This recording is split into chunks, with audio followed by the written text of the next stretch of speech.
Happy birthday, happy birthday, happy birthday to you. Loh, siapa yang berulang tahun ya? Tahukah kalian, hari ini adalah hari lahir gereja. 2000 tahun yang lalu, gereja Kristus berdiri, ditandai dengan peristiwa dicurahkannya Roh Kudus ke atas para rasul. Apa namanya? Ya, Pentakosta. Suatu hari, sesudah 7 minggu berlalu dari hari raya Paskah Yahudi, berkumpullah sejumlah besar umat Yahudi dari seluruh bangsa ke kota Yerusalem untuk merayakan Pentakosta. Para murid juga berkumpul dan tinggal di suatu tempat, sebab Kristus Sang Guru menyuruh mereka untuk tidak pergi meninggalkan kota sebelum mereka menerima janji Bapa, yaitu kuasa dari tempat tinggi. Maka tiba-tiba terdengarlah suara seperti tiupan angin yang keras yang memenuhi rumah tempat para murid berdiam.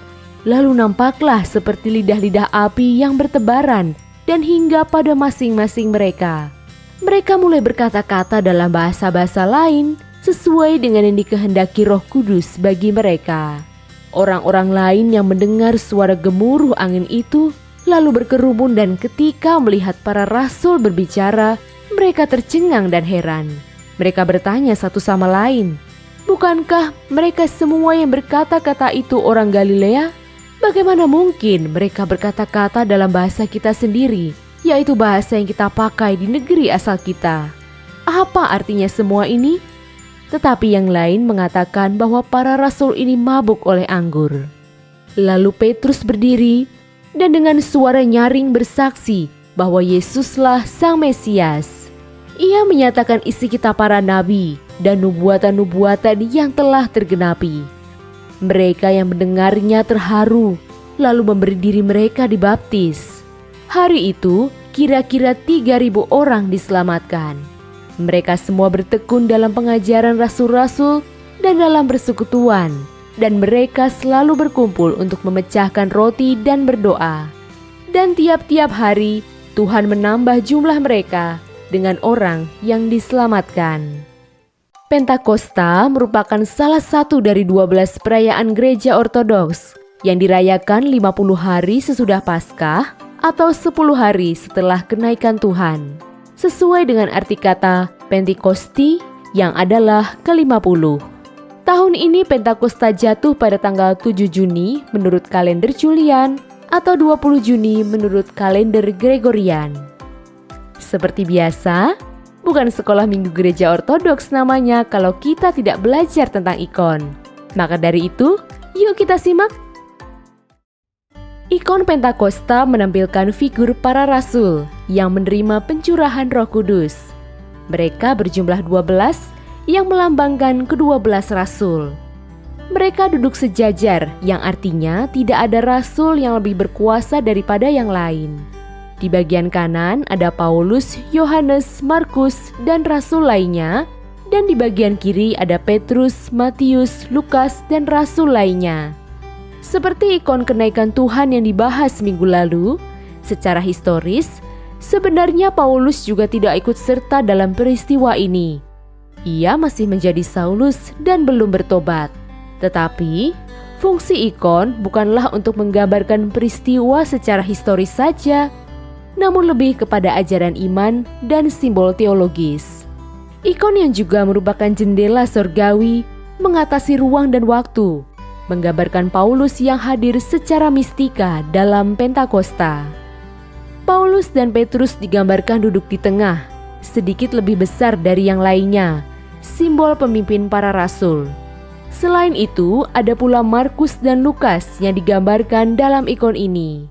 Walaupun mereka bukanlah ke-12 rasul, tetapi mereka memegang peranan penting dalam pemberitaan kabar sukacita sebagai penulis Injil bersama dengan Matius dan Yohanes. Di antara Petrus dan Paulus ada satu tempat kosong yang adalah tempat kehormatan. Inilah yang disebut tempat Sang Guru, Kristus Tuhan kita. Tapi, mengapa tempat itu kosong? Tuhan Yesus yang telah naik ke surga berjanji akan mencurahkan Roh Kudus kepada semua orang percaya. Melalui Roh-Nya ini, Ia hadir secara tak nampak, berkarya dalam kehidupan gereja.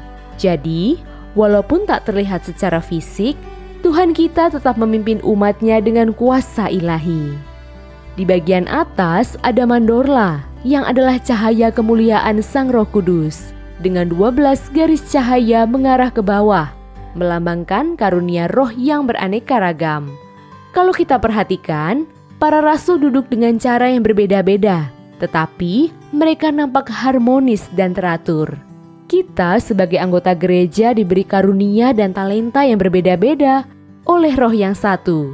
Setiap dari kita unik, namun di dalam Kristus kita dipersatukan.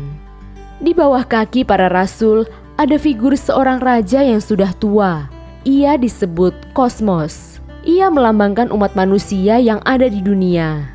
Ia berada di dalam lingkaran berwarna hitam dan gelap, seperti dikatakan dalam Lukas 1 ayat 79, untuk menyinari mereka yang diam dalam kegelapan dan dalam naungan maut.